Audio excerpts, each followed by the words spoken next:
Well, hi everybody. I'm at the tennis today. As you can see in the background, there's Ralph Lauren. I'm actually having breakfast with the team at Ralph Lauren.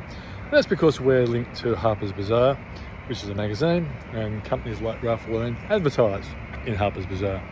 So for Switzer Daily update, I thought I'd just set the scene for this week. There's got a lot of really important US economic data coming out, and that could have a big impact on what happens to the stock market this week.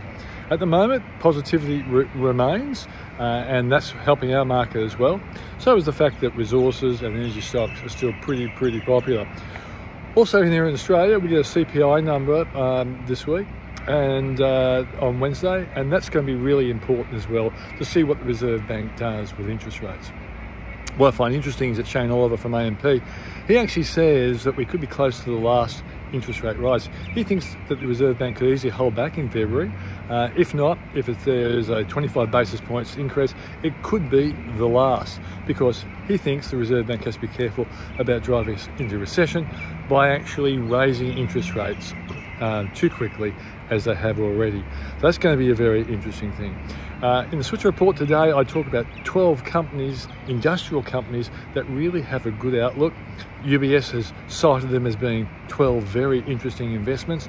Of course, you have to subscribe to the Switzer report to see those 12, but I will give you a sneak preview of two of the really interesting stocks. One is ITP Education and Aristocrat Leisure, which of course is a poker machine company, which does particularly well in the US. As I'm at tennis, this is going to be a shortened one today, but there's going to be a lot of very interesting information coming out from the economy, both here and in the US, which have a very big bearing on the stock market.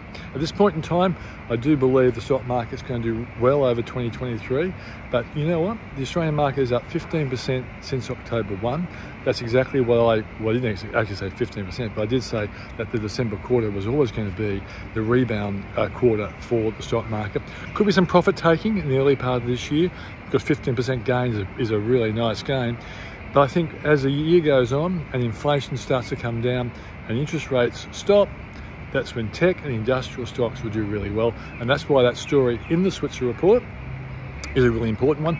If you're not a subscriber, why not take a free subscription to see if it's any good? And you'll find it is, and then you become a subscriber and you get all the information from some of the best analysts in the country, mates of mine, who will become mates of yours when they give you really interesting information.